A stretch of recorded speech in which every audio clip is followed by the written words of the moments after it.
ভাই পানি আছে না? 2 লিটারে আছে, কয়টা দিমু?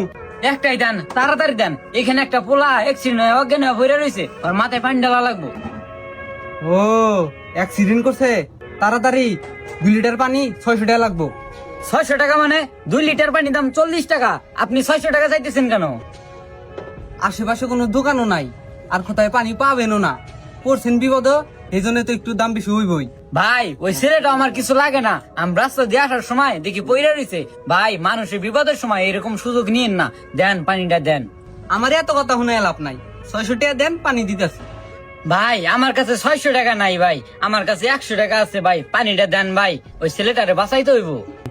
1 টাকাও কম হইব না, 600 টাকাই লাগবো, নিলে নেন, না নিলে চলে যান। হাই রে মানুষ, কি যে করি এই নির্জন জায়গায়। যাও যাও, কোথাও পানি পাবে না, ঘুরে আমার এই জায়গা আসা লাগবো। আল্লাহর ব্যবসাটা হইলো না রে। ভাই মানুষের বিপদ দেখে 40 টাকার মানে 600 টাকা চাইলেন, কাজটা ঠিক করলেন না। আমি হলো ব্যবসায়ী মানুষ, আমার চিন্তা ভাবনা হইলো আমার ব্যবসা করা, আমি এই জায়গায় আইছি দোকান করবে, কার কি হইলো না হইলো ওইলা দেওয়ার বিষয় আমার আছে। দেখেন ভাই, বিপদ তো আর কারো বলো করে আসে না, আর মানুষই তো মানুষের বিপদে আসে। আর আপনার 40 টাকা মানে বিক্রি হলো তো আপনার লাভই হইতো। আর সবসময় ব্যবসায়িক চিন্তা ভাবনা তো আর চলে না। ভাই ফ্রিতে জ্ঞান দিন না তো, আমাকে দেশটা এমনই, আমাকে দেশটা কোনোদিন পাল্টাইবো না, নিজেরটা নিজেরই গোছান লাগবো। আমারও তো একটা পোলা আছে, ওরও তো মানুষ করা লাগবো, আমার টাকার দরকার আছে। দেখেন ভাই, যেটা ভালো মনে করেন। শালার পানি সিদাইতে লোক রাখছি, শালার লোকটা আহি নাই, আর একজন আছে ফ্রিতে জ্ঞান দিতে। আর একটু ধৈর্য ধরো, সামনে স্থান।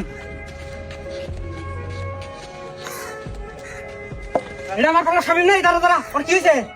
আরে ওই তো অজ্ঞান হয়ে রয়েছিল, ওর জন্য তো পানি নিতে আসছিলাম। উনি কথা পাইছো, আর আপনি কবেন না যেটা আমার বলা তালিকা পানি জন্য টেকা যায়।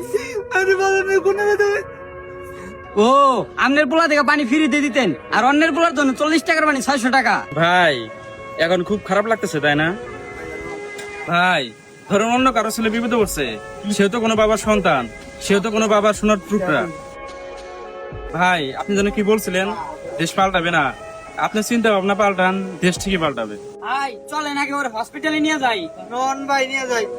আসুন সব ক্ষেত্রে ব্যবসায়িক চিন্তা ভাবনা বাদ দিয়ে মানবিক দিকটাই আগে দেখি। আর মাইলস্টোন ট্র্যাজেডিতে আমরা কাপল গোল পরিবার গভীরভাবে শোকাহত। আল্লাহ সবাইকে ধৈর্য ধারণ করার তৌফিক দান করুক।